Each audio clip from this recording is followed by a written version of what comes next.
ब्रह्मा गुरु विष्णु गुरुदेव महेश्वरः गुरुदेवो परं ब्रह्म तस्मै श्री गुरवे नमः। ओम परम गुरु भगवान स्वाहा। ओम परम गुरु भगवान स्वाहा।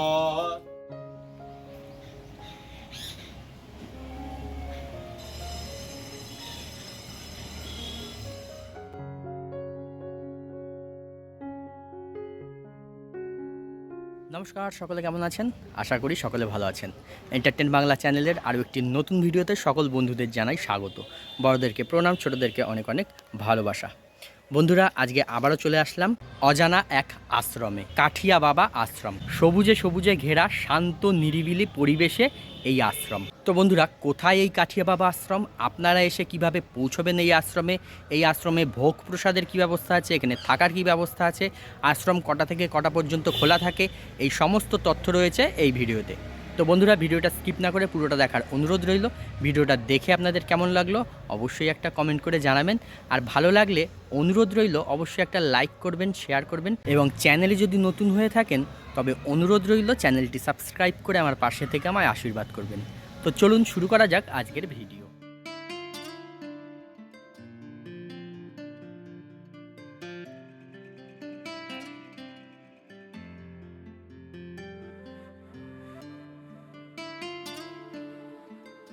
চলে এসেছি আমার আজকের গন্তব্যস্থলে।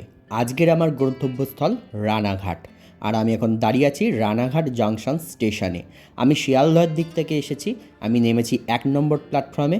1 নম্বর প্ল্যাটফর্মে নেমে চলে আসলাম 6 নম্বর প্ল্যাটফর্মের দিকে। 6 নম্বর প্ল্যাটফর্মের দিক থেকে বাইরে বেরিয়ে লাইনের ধার দিয়ে এই যে ঢালাই রাস্তাটা, এই রাস্তা দিয়ে এখন আমি সোজা হেঁটে যাব। এই যে দেখছেন 6 নম্বর প্ল্যাটফর্ম, 6 নম্বর প্ল্যাটফর্মের পাশেই এই যে লাইনের ধার দিয়েই এই ঢালাই রাস্তা। এই ঢালাই রাস্তা দিয়ে সোজা হেঁটে এসে ডান দিকের এই গেট দিয়ে বেরোলেই সামনেই হচ্ছে মেন রোড। এই রোডে উঠে বাঁ দিকে একটু ঘুরলেই সামনে আপনারা দেখতে পাবেন অটো স্ট্যান্ড। এই অটো স্ট্যান্ড থেকে যে অটোগুলো আড়নঘাটার দিকে যাচ্ছে সেই অটোতে উঠতে হবে। সেই অটোতে উঠে বলতে হবে হিজুলি কাঠিয়া বাবা আশ্রম যাব। এখান থেকে অটোয় করে হিজুলি কাঠিয়া বাবা আশ্রম পর্যন্ত যেতে সময় লাগবে 10 মিনিট, আর ভাড়া হচ্ছে জন প্রতি 10 টাকা করে।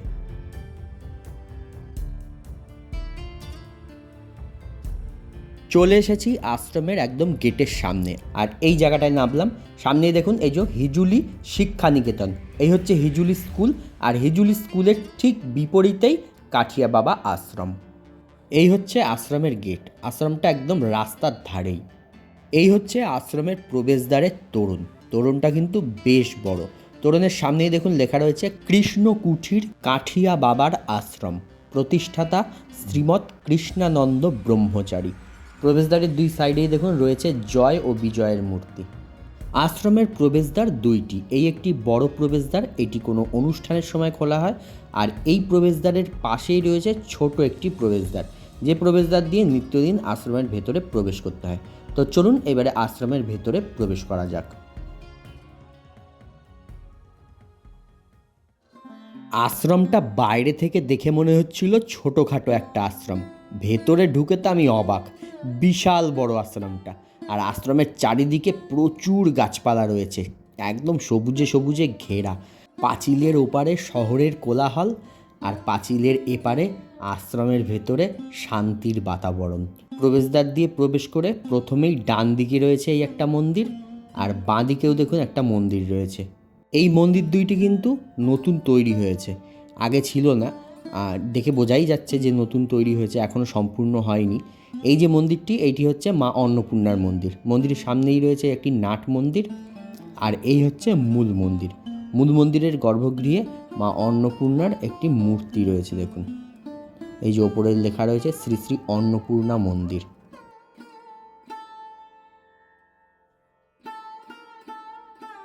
মা অন্নপূর্ণার মূর্তিটা কি অপূর্ব সুন্দর দেখুন, আর কি সুন্দর করে সাজিয়ে রাখা হয়েছে।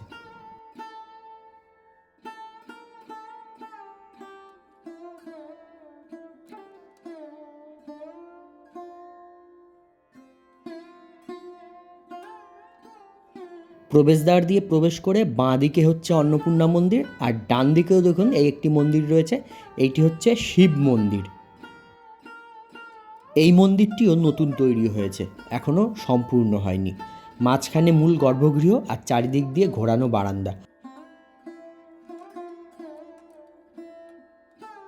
গর্ভগৃহের প্রবেশদ্বারের সামনেই লেখা রয়েছে শ্রী শ্রী বিশ্বনাথ মন্দির। গর্ভগৃহে প্রবেশ করে পেছন দিককার দেওয়ালে দেখুন একটা ছোট্ট মন্দিরের মতন করা রয়েছে, তার মধ্যে দেবাদিদেব মহাদেবের ছোট্ট একটি মূর্তি রয়েছে। আর ওপরের দিকে তাকালে আপনারা দেখতে পাবেন শিবের অষ্টমূর্তির নাম লেখা। প্রথমে রয়েছে ওং রুদ্রায় অগ্নিমূর্তয়ে নম, তারপর ওং ভবায় জলমূর্তয়ে নম, ওং সর্বায় ক্ষিতিমূর্তয়ে নম, ঈশানায় সূর্যমূর্তয়ে নম, ওং মহাদেবায় সোমমূর্তয়ে নম, ওং পশুপতয়ে যজমানমূর্তয়ে নম, ওং ভীমায় আকাশমূর্তয়ে নম, ওং উগ্রায় বায়ুমূর্তয়ে নম। এইভাবে শিবের অষ্টমূর্তির নাম লেখা রয়েছে। আর মহাদেবের যে মূর্তিটি রয়েছে একবার সামনে দিয়ে আপনাদের দেখাই, দেখুন মূর্তিটা কিন্তু খুব সুন্দর।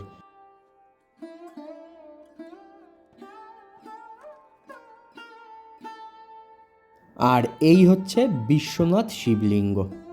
শিবলিঙ্গটা কিন্তু কাশী বিশ্বনাথে যেমন করা রয়েছে, একটা নিচে গর্তর মতন তার মধ্যে শিবলিঙ্গ, এখানেও কিন্তু সেই রকমই করা রয়েছে। আর এই শিবলিঙ্গের চারিদিক দিয়ে দেখুন মহাদেবের বিভিন্ন রূপের মূর্তি করা রয়েছে।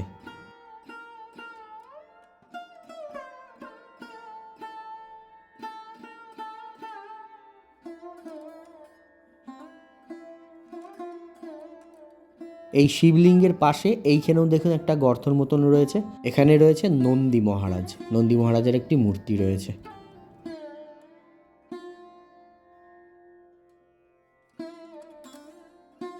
গর্ভগৃহের বাইরের দিকে মন্দিরের গায়ে দেখুন এখানে শিবের বিভিন্ন মন্ত্র লেখা রয়েছে। এখানে রয়েছে শিব পঞ্চাক্ষর স্তোত্র, এই যেখানে পুরো স্তোত্রটা দেয়া রয়েছে। আর প্রদক্ষিণ করার জন্য এরকম খোলা ঘোরানো বারান্দা রয়েছে। এখানেও দেখুন একটা মন্ত্র রয়েছে, এই যে এটা হচ্ছে শিব প্রাতঃস্মরণ স্তোত্র। মন্দিরের বাইরের দিকে দেয়ালের গায়ে এরকম বিভিন্ন মন্ত্র লেখা রয়েছে। এই যে এখানে রয়েছে বেদ, উপনিষদ, গীতা, ভাগবত, 4 ধরনের মন্ত্র রয়েছে।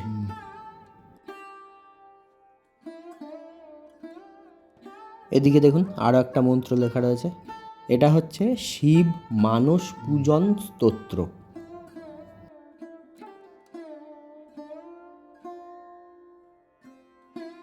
এই যে এখানে আরও একটা মন্ত্র রয়েছে, এটা হচ্ছে শিবের প্রণাম মন্ত্র।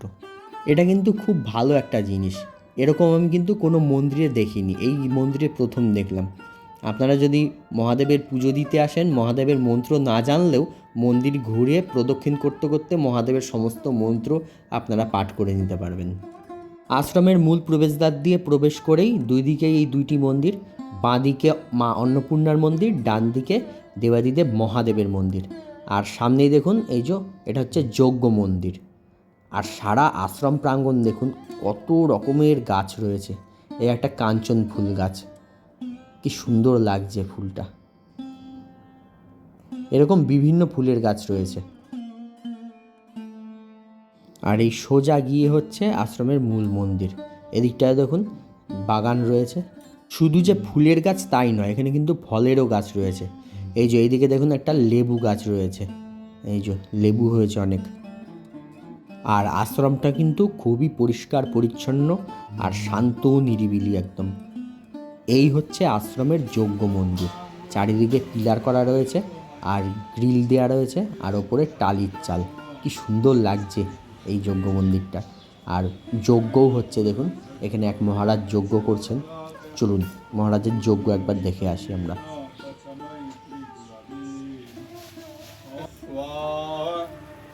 ओम सदगुरु भगनाय स्वाहा, ओम परम गुरु भगनाय स्वाहा, ओम परम गुरु भगनाय स्वाहा, ओम परम गुरु भगनाय स्वाहा। ইনি হচ্ছেন যজ্ঞেশ্বরানন্দ ব্রহ্মচারী মহারাজ। এনার সঙ্গে আমার পরিচয় হয়েছিল রানাঘাটের পান্থপাড়ার বিজয়কৃষ্ণ গঙ্গানন্দ আশ্রমে। উনি হচ্ছেন ওই আশ্রমের প্রধান। এই আশ্রমে এসে ওনার দেখা পাবো এটা আমি ভাবিনি। এটা আমার একটা উপরি পাওনা। খুব ভালো লাগলো ওনার দর্শন পেয়ে। উনি প্রতিদিন যজ্ঞ করেন। প্রতিদিন কোনো খাদ্য বা পানীয় গ্রহণ করার আগে উনি যজ্ঞ করেন। এটা আমার ওনার কাছ থেকেই শোনা। উনি নিজে মুখে বলেছিলেন যখন ওই পান্থপাড়ার বিজয়কৃষ্ণ গঙ্গানন্দ আশ্রমে গেছিলাম সেই সময়। এই একটা দেখুন গাছ রয়েছে, তবে এইটা কি গাছ আমি ঠিক জানি না। আপনাদের যদি কারোর জানা থাকে অবশ্যই কমেন্ট করে জানাবেন। আর এই গাছের তলাতেই রয়েছে শ্রী শ্রী কাঠিয়া বাবা মহারাজের সাধনপীঠ। এই যে দেখুন এখানে লেখা রয়েছে শ্রী শ্রী কাঠিয়া বাবা মহারাজের সাধনপীঠ। এখানে একটা এই যে বেদি করা রয়েছে সিংহাসনের মতন।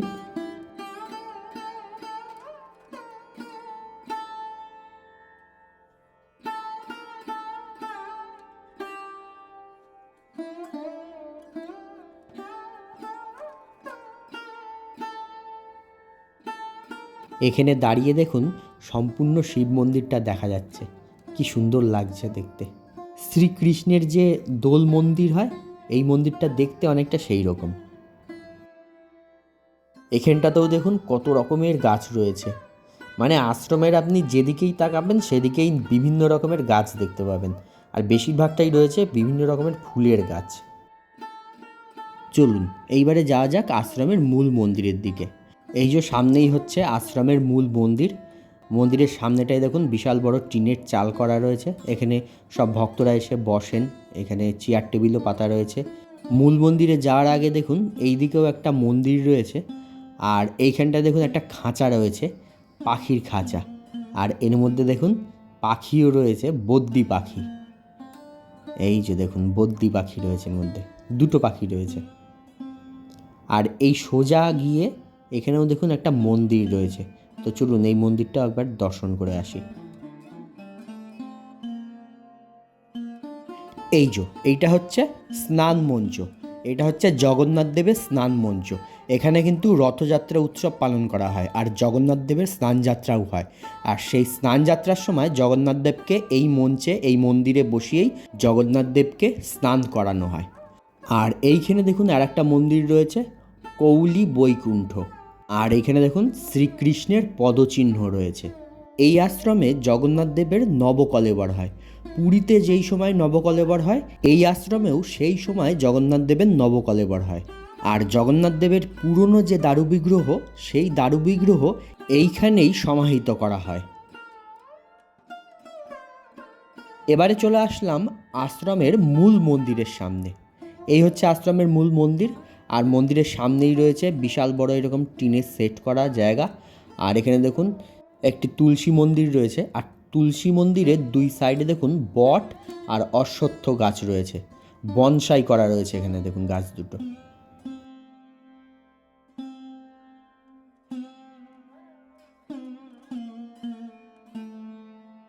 আর এখানে দেখুন আর একটা গাছ রয়েছে, এই যে সেই গাছটা। এটা কি গাছ বলুন তো? এটা হচ্ছে লজ্জাপতি লতা। এই যে দেখুন পাতায় হাত দিচ্ছি আর পাতাটা অমনি মুদে যাচ্ছে।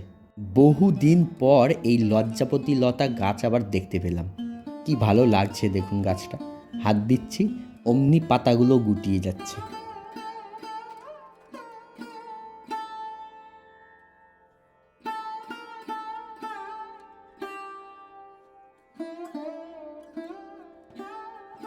চলুন এইবারে মূল মন্দিরে যাওয়া যাক।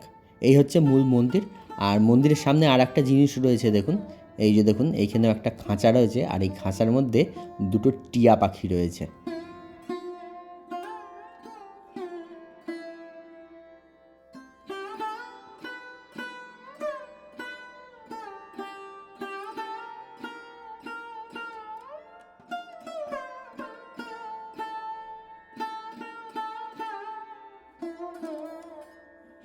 চলুন এইবারে মন্দিরের ভেতরে প্রবেশ করা যাক। আমরা সাধারণত মন্দির যেমন দেখে থাকি এখানে কিন্তু সেরকম নয়। এই মন্দিরটা হচ্ছে একটা বাড়ির মতন। প্রথমেই রয়েছে এই বারান্দা। এই বারান্দা পার করে গিয়ে তারপর একটা ঘর রয়েছে। সেই ঘরটা পার করে তারপরে হচ্ছে গর্ভগৃহ। এই যে গর্ভগৃহের সামনেই এই ঘর, আর এই ঘরের ওপরের দিকে দেওয়ালে দেখুন সমস্ত মহাপুরুষদের এখানে ছবি রাখা রয়েছে। তাছাড়া বিভিন্ন দেবদেবতার ছবিও রয়েছে।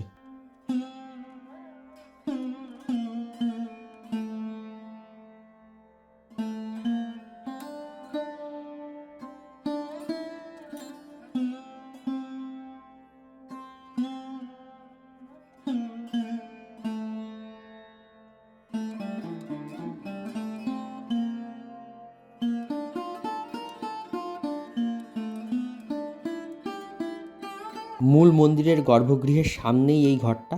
এটা আপনারা নাট মন্দিরও বলতে পারেন। তারপরেই হচ্ছে মন্দিরের মূল গর্ভগৃহ। এই হচ্ছে গর্ভগৃহ। গর্ভগৃহে দেখুন সুসজ্জিত কাঠের সিংহাসনে মাঝখানেই বিরাজ করছেন রাধা কৃষ্ণ। এই আশ্রমের বর্তমান যিনি মহন্ত মহারাজ শ্রী শ্রী শাশ্বত দাস কাঠিয়া বাবা, ওনার কাছ থেকে জানতে পারলাম এই যে আপনারা শ্রীকৃষ্ণের বিগ্রহটি দেখছেন, এই বিগ্রহের একটি অলৌকিক কাহিনী আছে। 1964 সালে এইখানে এই আশ্রমে আসেন শ্রী শ্রী আনন্দময়ী মা। এই যে দেখছেন আনন্দময়ী মায়ের এখানে একটি বিগ্রহ রয়েছে। আনন্দময়ী মা এই গোবিন্দজিকে কোলে নিয়ে নিজে হাতে দুধ পান করিয়েছিলেন। এইটাই হচ্ছে সেই স্থান। এই যে সিংহাসন, এই সিংহাসনের নিচেই দেখুন এই যে লাল কাপড় দিয়ে যে বেদিটি ঢাকা রয়েছে, এই বেদিতে বসিয়েই আনন্দময়ী মা গোবিন্দজিকে দুধ পান করিয়েছিলেন। ডান দিকের সিংহাসনে রাধাকৃষ্ণের আরও বিগ্রহ রয়েছে, আর বাঁ দিকের সিংহাসনে রয়েছে জগন্নাথ, সুভদ্রা ও বলরাম দেব।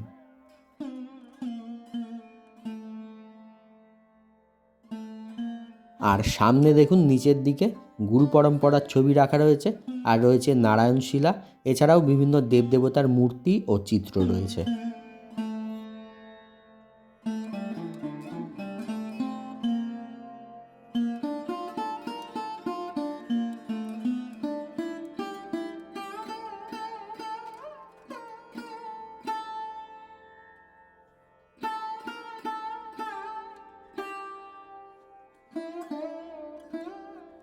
এই যে দেখুন গর্ভগৃহের সামনের যে দরজা, সেই দরজার ওপরে সেই ছবিটি রাখা রয়েছে। আনন্দময়ী মা শ্রীকৃষ্ণকে দুধ পান করাচ্ছেন। আর এখানে দেখুন লেখাও রয়েছে নিচে 1964 সালে শ্রী শ্রী আনন্দময়ী মা মন্দিরের গোবিন্দজিকে দুধ খাইয়েছিলেন। মূল মন্দির থেকে বেরিয়ে মন্দিরের গর্ভগৃহের বাঁ দিকে দেখুন এখানেও আরেকটি কক্ষ রয়েছে। আর এইটি হচ্ছে এই আশ্রমের যিনি প্রতিষ্ঠাতা শ্রীমৎ কৃষ্ণানন্দ ব্রহ্মচারী, এই ঘরটিতে উনি থাকতেন। এখানে দেখুন একটি সুসজ্জিত শয্যা রয়েছে, সেই শয্যার ওপরে শ্রীমৎ কৃষ্ণানন্দ ব্রহ্মচারীর একটি চিত্রপট রাখা রয়েছে। আর এই পেছন দিকে দেখুন আরও একটি বড় চিত্র রাখা রয়েছে শ্রীমৎ কৃষ্ণানন্দের নয়নানন্দী।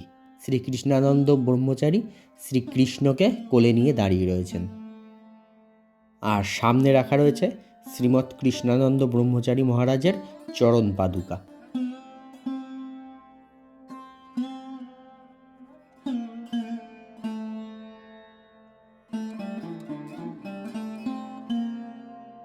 আর এই ঘরে দেখুন বহু ছবি রয়েছে। আনন্দময়ী মায়ের ছবি রয়েছে, ওঙ্কারনাথ দেবের ছবি রয়েছে, এছাড়াও আরও বিভিন্ন মহাপুরুষদের ছবি রয়েছে দেখুন এখানে। সঙ্গে বিভিন্ন দেবদেবতারও ছবি রয়েছে। আচ্ছা বন্ধুরা, আমরা এই আশ্রমের যিনি মহন্ত মহারাজ, ওনাকে এখন পেয়ে গেছি। তো ওনার কাছ থেকে আমরা এই আশ্রম সম্বন্ধে কিছু কথা জেনে নেব। নমস্কার মহারাজ। আচ্ছা, এই আশ্রম এখানে কিভাবে গড়ে উঠলো সেটা একটু যদি বলেন। যে আশ্রমটার প্রতিষ্ঠাতা শ্রীমৎ কৃষ্ণানন্দ ব্রহ্মচারীজি মহারাজ।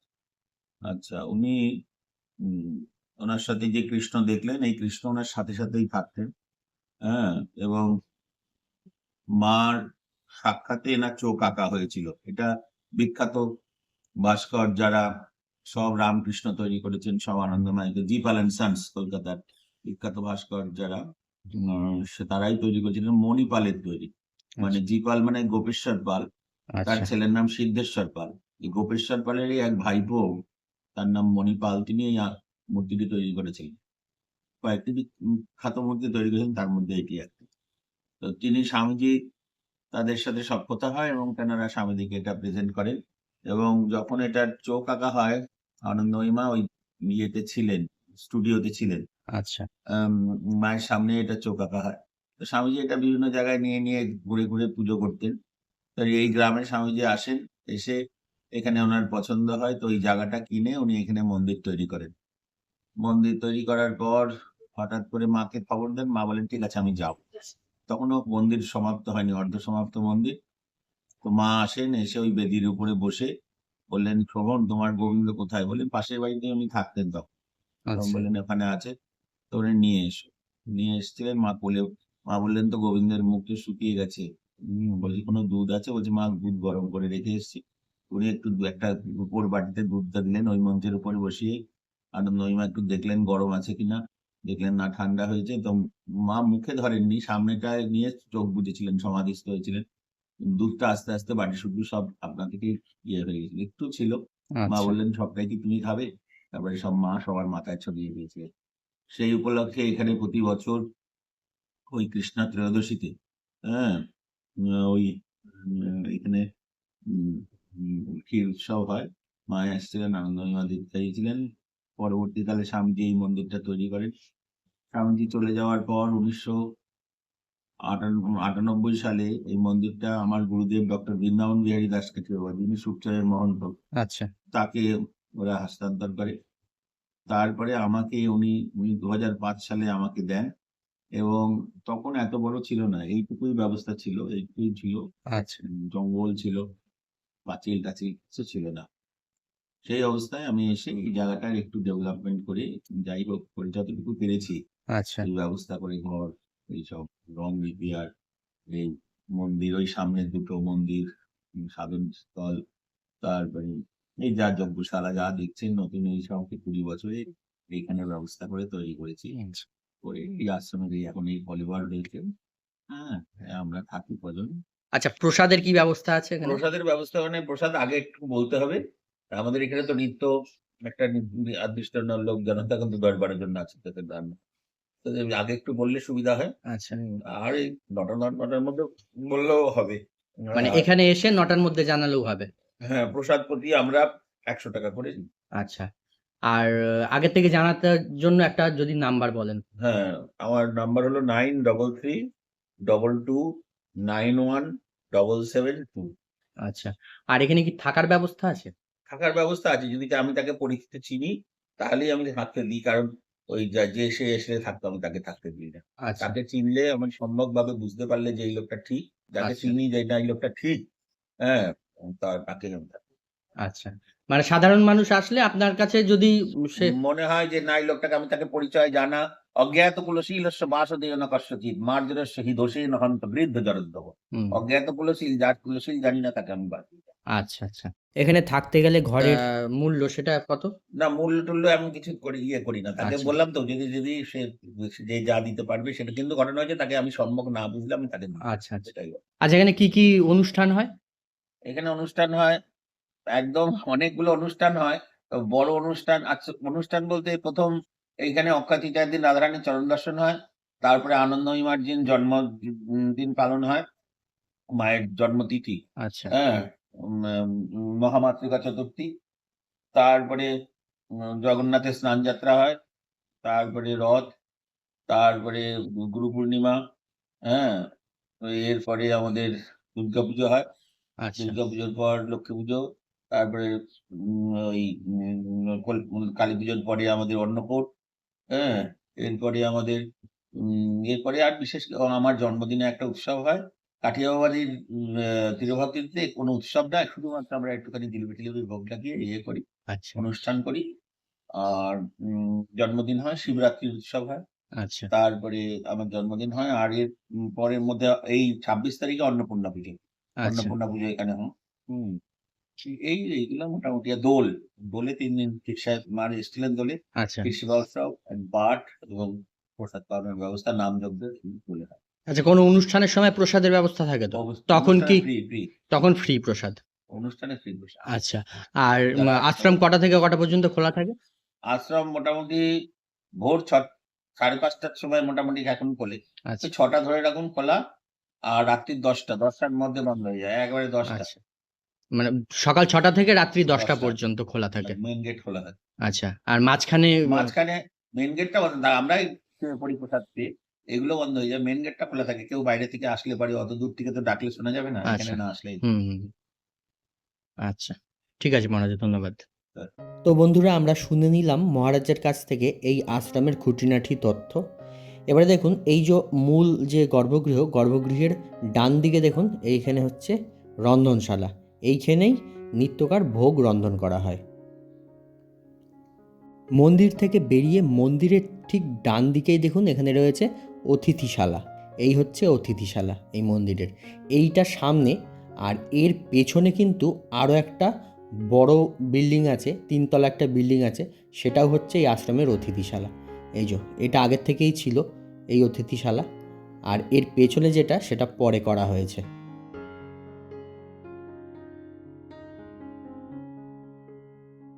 এখানে দেখুন 3টে রুম রয়েছে আর কমন বাথরুম রয়েছে। আর এটার থেকে বেরিয়ে এই যে পেছন দিক দিয়ে দেখুন একটা রাস্তা চলে যাচ্ছে। এই যে ডান দিকে হচ্ছে রন্ধনশালা আর বাঁ দিকে এই অতিথিশালা। এই দুটোর মাঝখান থেকে এই যে রাস্তা দেখুন পেছনে যাচ্ছে। আচ্ছা, এইখানেও দেখুন জলের ব্যবস্থা আছে।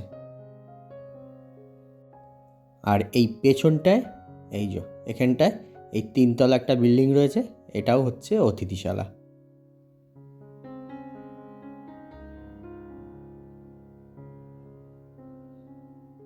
এখানে ঢুকেই বাঁদিকে রুম রয়েছে।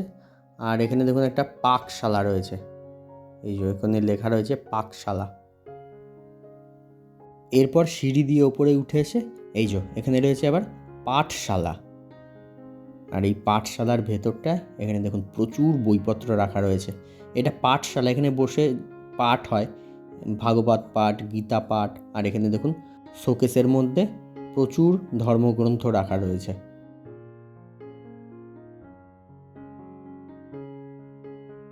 পাঠশালা থেকে বেরিয়ে এই যে দেখুন এখানেও একটা রুম রয়েছে। আর এবারে সিঁড়ি দিয়ে আমি যাচ্ছি 3তলায়। এই যে উঠে আসলাম 3তলায়। এখানেও কিন্তু অনেকগুলো রুম রয়েছে, তবে এই রুমগুলো এখনও কমপ্লিট করা হয়নি। ওপরে যে রুমগুলো রয়েছে 3তলায়, এগুলো এখনও কমপ্লিট হয়নি। মহারাজ বললেন যে ওপরের রুম কমপ্লিট হয়নি, কোনো রকমের এই যে করা রয়েছে শুধু। এই যে এরকম ফাঁকা এখন সব। ওপরেও 3টে রুম রয়েছে। আর বাথরুম কিন্তু কমন বাথরুম। অতিথিশালা দেখে নিচে চলে এসেছি। আর নিচে এসে এই যে রন্ধনশালা, এই রন্ধনশালায় দেখুন মহারাজ নিজে হাতে সবজি কাটছেন, ভগবানের ভোগের ব্যবস্থা করছেন। আচ্ছা, আশ্রমের যে মন্দিরটা রয়েছে, মন্দিরের সামনের যে বাগানটা, সেই বাগানটা চলুন আমরা একবার ঘুরে দেখি এবারে। এখানে দেখুন কত রকমের ফুলের গাছ রয়েছে আর কত ফুল ফুটেছে। এই যে একটা দেখছেন কাগজ ফুল গাছ, এদিকে রয়েছে গোলাপ গাছ, টগর গাছ, স্থলপদ্মের গাছ রয়েছে, নীলকণ্ঠর গাছ রয়েছে, অনেক রকমের ফুলের গাছ রয়েছে। কাগজ ফুলের এই রঙটা কি সুন্দর লাগছে দেখতে, দেখুন। আর এই লাল গোলাপটা দেখুন, কি বড় ফুলটা, লাল টুকটুক একদম।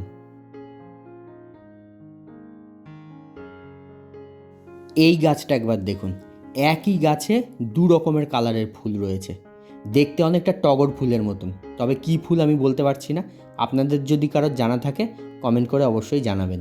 দেখুন একই গাছে 2 রকমের কালারের ফুল হয়েছে, সাদা আর বেগুনি। কি সুন্দর দেখতে লাগছে ফুলগুলো, আর হালকা হালকা একটা সুন্দর গন্ধ বেরোচ্ছে। আর এই একটা ফুল, এটাও আমি চিনি না, কি ফুল জানি না। এই যে মাইকের মতন লাল লাল, দারুণ লাগছে। আর এই বাগানের মধ্যে দেখুন এখানে একটা টিনের চালা দেয়া ঘর রয়েছে। আর এখানে বিশাল বড় বড় মাটির উনুন রয়েছে দেখুন। যতদূর সম্ভব কোনো অনুষ্ঠানের সময় এইখানেই হয়তো রান্না হয়। আর এখানে দেখুন একটা বাঁশ ঝাড় রয়েছে। আমরা সাধারণত যে বাঁশ দেখি, সেই বাঁশ গাছের থেকে এই বাঁশ গাছটা একটু আলাদা। পাতাগুলো ছোট ছোট আর সরু সরু, আর বাঁশগুলোও সরু সরু। তো বন্ধুরা, রানাঘাটের এই কাঠিয়া বাবা আশ্রমের ভিডিও আপনাদের কেমন লাগলো অবশ্যই কমেন্ট করে জানাবেন। তো আজকের মতন ভিডিওটা এখানেই শেষ করছি, দেখা হচ্ছে পরবর্তী নতুন কোনো ভিডিওয়। সবাই ভালো থাকবেন, সুস্থ থাকবেন, সাবধানে থাকবেন।